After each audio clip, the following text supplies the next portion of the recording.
Municipal corporation చేసింది మనమే, తెలుసు మీకు అందరూ తెలుసు, ఎందుకంటే కౌన్సిలర్స్ వీళ్ళందరూ ఇక్కడ.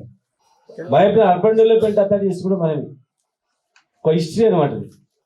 అంతమంది రీసెంట్ డబ్బులని గవర్నమెంట్ పెట్టింది. ఇవాళ ఇన్ని కోట్ల రూపాయలు నిధులు, 30-40 కోట్ల నిధులు ఉన్నాయంటే ఎమ్మెల్యే ఫండ్ లేకపోయినా ఫండ్ ఇలా అక్కడ ఇక్కడ చిన్న చిన్న పనులు చేసుకోగలుగుతున్నాం అంటే మనం తీసుకొచ్చిన 3 నుంచి, లేకపోతే 5 రూపాయలు కూడా ఉండకూడదు.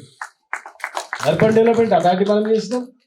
మున్సిపల్ కార్పొరేషన్ కూడా రెజల్యూషన్ రాత్రి రాదు, అది సంవత్సరం ప్రాసెస్ ఉంటుంది. కార్పొరేషన్ చేసింది మనమే, 150 కోట్లు తీసుకొచ్చింది మనమే. అవే డబ్బులు నడుస్తూ ఉన్నాయి. ఈ బైపాస్ ఇవన్నీ మనం స్టార్ట్ చేసిపోయిన పనులే. అభివృద్ధి గురించి మనము అందరికి కనిపిస్తూ ఉంది. దయచేసి మరి కార్పొరేషన్ అత్యధికంగా మనకు డిమాండ్ ఉంది. ప్రతి వార్డు నుంచి నాకు రోజు ఫోన్లు అవే, నేను నిలబడతాను. ఇది రిజర్వేషన్ ఫస్ట్ ఎస్సీ ఎక్కువ పాపులేషన్ ఎస్సీకి ఇస్తారు, ఎస్టీ పాపులేషన్ ప్రకారం ఎస్టీ ఇస్తారు. దానిలో మళ్ళీ మెన్ ఉమెన్ అనేది లాటరీ ఇస్తారు. అప్పుడు మీరు కంపల్సరీ ఉండాలి. మెన్ ఉమెన్ది లాటరీ ఇచ్చేటప్పుడు పెద్దలందరూ కూడా అక్కడ ఉండాలి. చిట్టీలు వేసేటప్పుడు చూసి ఉమెనా మెన్ అనేది తీసి చూడాలి. వేసేటప్పుడు మన ముందర ఏమని చెప్పాలి, తీసేటప్పుడు తీపియాలి. ఆ గ్యాంబ్లింగ్ జరగదు. తర్వాత బీసీ 15-20 అనుకో, 20లో మళ్ళీ మెన్ కూడా రిజర్వేషన్ లాటరీ ఇస్తారు. జనరల్లో ఉమెన్ ఎంతో మళ్ళీ లాటరీ ఇస్తారు. కనుక అన్నీ అయిపోయిన తర్వాత ఎస్సీలు ఎంత, ఎస్టీలు ఎంత, ఎస్సీ ఎస్టీ బీసీ పాపులేషన్ పేర్లు ఉంటాయి. మెన్ ఉమెన్ అనేది లాటరీ ఉంటుంది. మిగతా జనరల్, కనుక జనరల్ కూడా మళ్ళీ లేడీ జనరల్ ఉమెన్ కూడా ఉంటుంది. చాలా ప్రాసెస్ ఉంటుంది. దానిలో మనం దృష్టి పెట్టుకొని లాస్ట్కి అయిపోయిన తర్వాత మళ్ళీ మనం ముందు నుంచే ఎవరైతే ఇంట్రెస్ట్ ఉన్న వాళ్ళు మరి టౌన్ అధ్యక్షుడు, మాజీ చైర్మన్లు దరఖాస్తులో ఒక నమూనా తయారు చేసింది. ఆ నమూనాలో మొత్తం ఏ డివిజన్ ఏంటనేది దరఖాస్తు ఇస్తే ఆ దరఖాస్తు ప్రకారం అవన్నీ చేద్దాం. రిజర్వేషన్ ఖరారు అయిపోయిన తర్వాత అందులో ఎవరు ఫిట్ అవుతారనేది మళ్ళీ సరి చేసుకుంది. ఓ దరఖాస్తు ఇచ్చినట్లయితే డివిజన్ వైజ్గా తయారు చేస్తారు. మంచి ప్రొఫార్మా తయారు చేసిన వాళ్ళు. కనుక దయచేసి ఇక మీరు ఏం డౌట్ పెట్టుకోకండి. పోయిన వాళ్ళు ఆ టికెట్ దొరకకపోతే వస్తారని ఇంకేదైనా బస రైలు ఓ ట్రైన్ దొరకకపోతే ఇంకో ట్రైన్.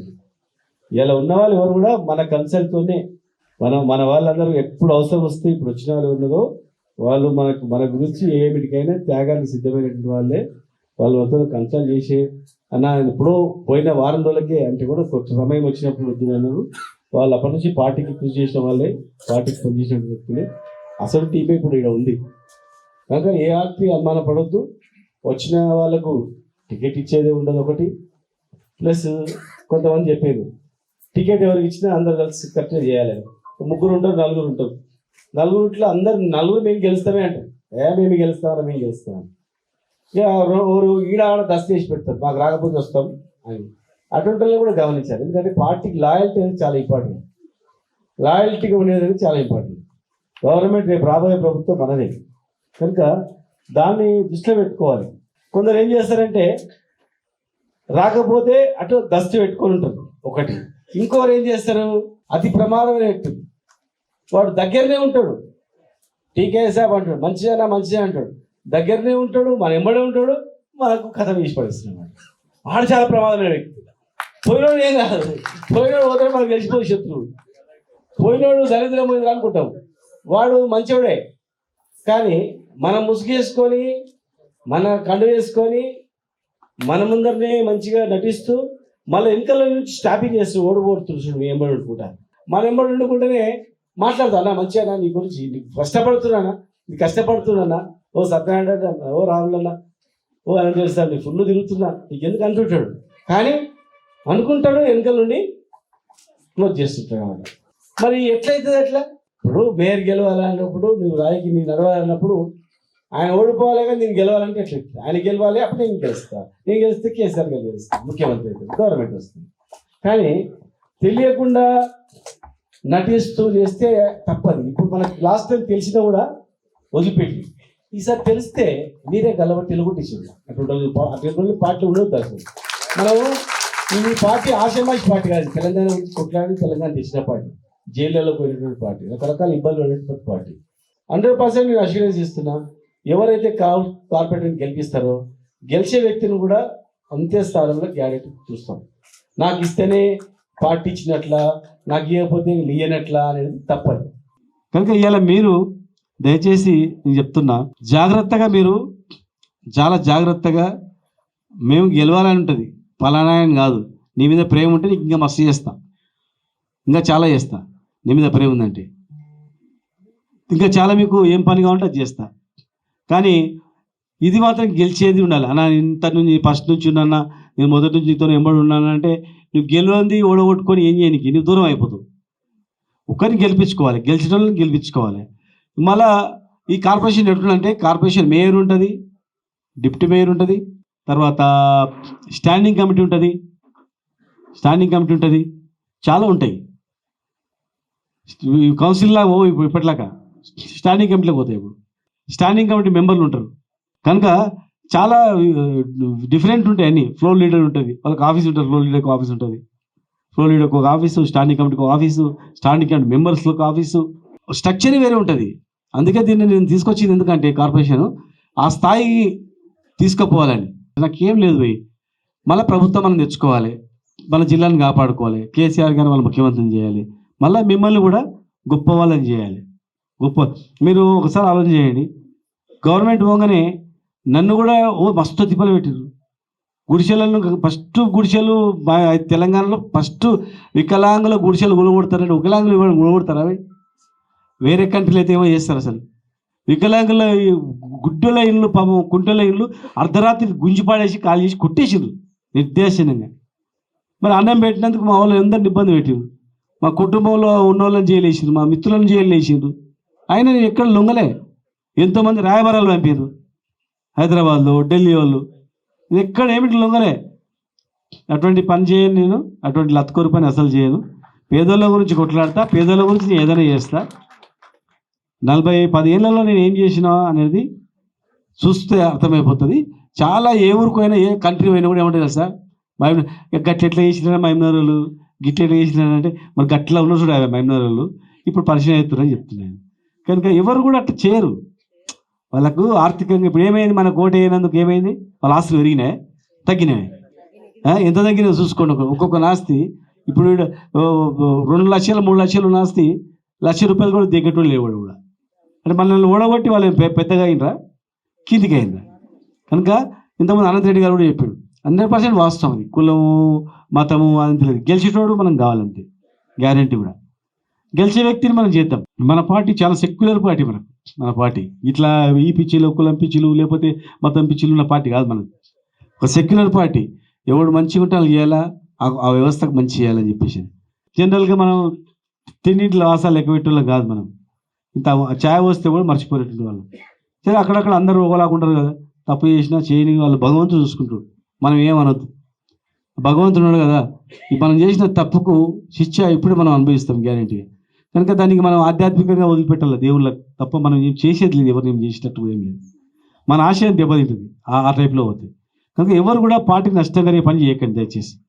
టికెట్ వస్తే ఓలాక, రాకపోతే ఓలాక మాటలు మార్చకండి. ప్లస్ మీరు ఎవరెవరు ఏ నిలబడి ఉండరు, కౌన్సిలర్ నిలబడరు, కార్పొరేటర్ నిలబడరు, ఎవరైతే పెద్ద మనుషులు ఉంటారో ఆ వార్డు వాళ్ళ బాధ్యత తీసుకోవాలి, గెలిపియాలి. ఎవరన్నా ఉండండి, బయట ఏమైనా తీసుకోవాలి బాధ్యతలు.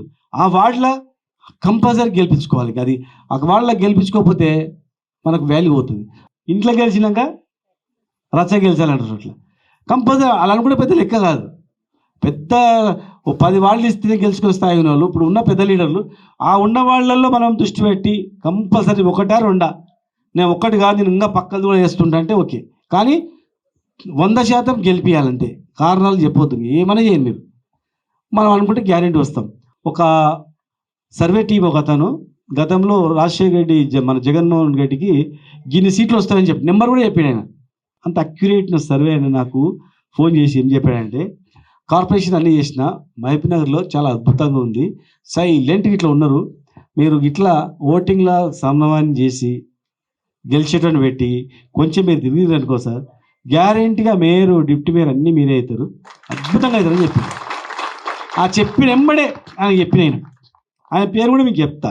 వాళ్ళ టీం కూడా వస్తుంది, కనుక వాళ్ళని ఎవరు నమ్మరు. వాళ్ళని వేసినాడు కూడా ఏమాలు చేస్తా అంటే వచ్చే ప్రభుత్వము ఏ ప్రభుత్వం వస్తుందని మీరు డౌట్ ఉంటే ఎవరన్నా నేను 500 రూపాయలు ఇస్తా, బస్సులు ఎక్కండి. మా మహిళలకైతే పైసలే అవసరం లేదు కదా, మా ఎక్కులకు ఇంత సర్ది కట్టుకొని ఉట్టి మొత్తం తిరిగిరండి, తెలంగాణ తిరిగిరండి. 100 మందిని అడగండి, ఎవరికి వేస్తావు అక్క నెక్స్ట్, ఎవరికి వేస్తావు అని అడగండి. 100 మందిలా ఒకవేళ 10 మంది ఆడవాళ్ళని అడగండి, మొగలని 10 మందికి ఇట్లా మళ్ళీ కాంగ్రెస్కి వేస్తామని అన్నారు అనుకోండి, అప్పుడు మీరు ఆలోచన చేసుకోండి.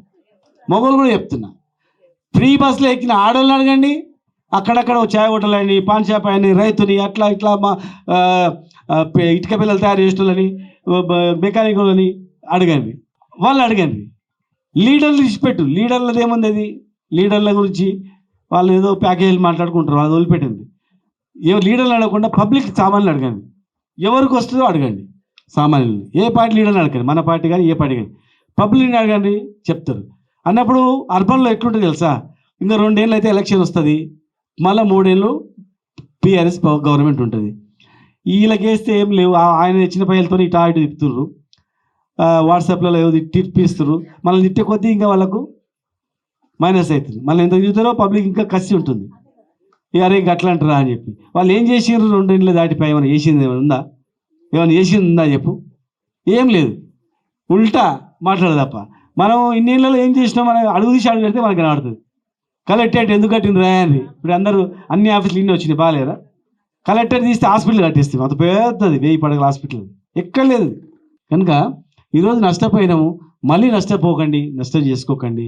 గెలిచే అభ్యర్థికి నేను టికెట్ ఇస్తా, సర్వే చేపిస్తా, చేస్తా.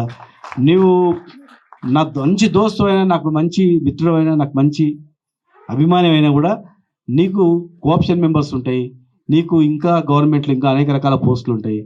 ఇప్పుడు అప్పట్లాగా మనది ఉండదు, మనోళ్ళకే ముందు చేసుకోవాలి, మనల్లోనే నమ్మిన వాళ్ళనే కాపాడుకోవాలనేటువంటిది స్ట్రాటజీ పార్టీది ఉంది. మంచిగా యువ నాయకుడు మనకున్నాడు, విన్నాడా, అద్భుతంగా మనం పోతాం. ఇలా ప్రజలు అని పిచ్చి పిచ్చి ఎవడు పట్టించుకోడు. ఇలా నా పిల్లల భవిష్యత్తు ఏంది, నా భవిష్యత్తు ఏంది ఆలోచన చేస్తారు తప్ప ఎవడు అన్నీ చూడరు. ఇప్పుడు అలా పిల్లల భవిష్యత్తు ఖరాబ్ అయిపోయింది, ఊరు భవిష్యత్తు ఖరాబ్ అయిపోయింది, అన్నీ ఖరాబ్ అయిపోయినాయి, ఏమవుతుందో తెలియని పరిస్థితి అంతా. కనుక ఆ పార్టీలో ఉన్నటువంటి చాలామంది కూడా వాళ్ళు కూడా అర్థం చేసుకుంటున్నారు. అరే అనవసరంగా ఓటుకుంటే కదా, అనవసరంగా అనేది కూడా కొంతమంది బాధపడతా ఉన్నారు. కనుక వాళ్ళు ఎట్లయితే బాధపడతారో మనం కూడా అట్లా మనం చేసిన తప్పులను కూడా సవరించుకుంటూ, మనం కూడా ఇంకా గతంలో ఏమైనా తెలుసో తెలియక చేసినా కూడా దాన్ని సరి చేసుకుంటూ మంచి చేసి మా ఉందాన్ని అద్భుతంగా తయారు చేద్దామనేటువంటిది నాలోనే ఉంది. కష్టపడి మొదటి నుంచి ఉన్నటువంటి వాళ్ళు కానీ, ఇప్పుడు వచ్చి కష్టపడేటువంటి వాళ్ళు కానీ, వాళ్ళకు తగిన ప్రాధాన్యత ఉంటుంది. ఇట్లా సీనియారిటీ కన్నా ఎక్కువ ఏంటంటే పనితనం అనేది ఇంపార్టెంట్. సీనియర్ జూనియర్ అనేది ఉంటుంది, కానీ పనిచేసి బాగా గెలిపించే క్యాండిడేట్ను ఇంకా వాళ్ళకు అవకాశం వస్తుంది. రాజకీయంలో ఎట్లుంటుంది అంటే, బాగా వీడు 1000 మందిని చేయగలుగుతాడు, 1000 మందిని ప్రభావితం చేయగలుగుతాడు, గెలిపేయగలుగుతాడు, ఓట్లు వేయగలుగుతాడు అంటే వాళ్ళకు ఆటోమేటిక్ ప్రిఫరెన్స్ ఉంటుంది. కనుక దయచేసి ఒక మంచి పార్టీ ఇప్పుడు పోగొట్టుకున్నాం, మళ్ళీ ఓటుకోకుండా మేయరు, డిప్యూటీ మేయరు విజిట్ చేయాలి. సీనియర్ నాయకులు కూడా, కౌన్సిలర్స్ కానీ మిగతా వాళ్ళు కూడా దీని మీద దృష్టి పెట్టి వార్డు వైజ్గా అప్లికేషన్స్ ఇస్తారు. ఇవి వీళ్ళు తయారు చేసారు. ఈ అప్లికేషన్ తయారు చేసి ఇస్తే చేస్తాం. ఖచ్చితంగా వార్డుకు ఒకరు ఇన్ఛార్జ్ ఉంటారు. 60 మందివి 60 వార్డులు ఇన్ఛార్జ్ తీసుకుందాం. దయచేసి టికెట్ రాలేదని కోపం పెట్టుకుని అటు ఇటు పోకండి, రాదని మీరే ముందే ఉంచుకోకండి, రాదేమని అవతలతో మాట్లాడుకొని క్యారెక్టర్ని ఖరాబ్ చేసుకోకండి. గ్యారంటీగా మన ప్రభుత్వం ఉంటుంది, మళ్ళీ గవర్నమెంట్ వచ్చేది మనదే. కనుక మేము పాలమూరుని అభివృద్ధి చేయాలి, పాలమూరుకు సాగునీరు ఇవ్వాలి, పాలమూరుని అత్యంత ధనికంగా చేయాలి. అద్భుతాలు ఊహించని స్థాయికి పాలమూరు మహబూబ్నగర్ జిల్లాను డెవలప్ చేయాలి ఆలోచన తప్ప మాకేం లేదు. దయచేసి దాన్ని దృష్టిలో పెట్టుకొని మిగతా వాళ్ళందరూ కూడా నడుచుకోవాలంటని చెప్పని, రణరంగంలో దుంకడానికి సిద్ధంగా ఉండాలని చెప్పని తెలియజేస్తూ, మీడియా మిత్రులకు కూడా పేరు పేరున నమస్కారం చేస్తూ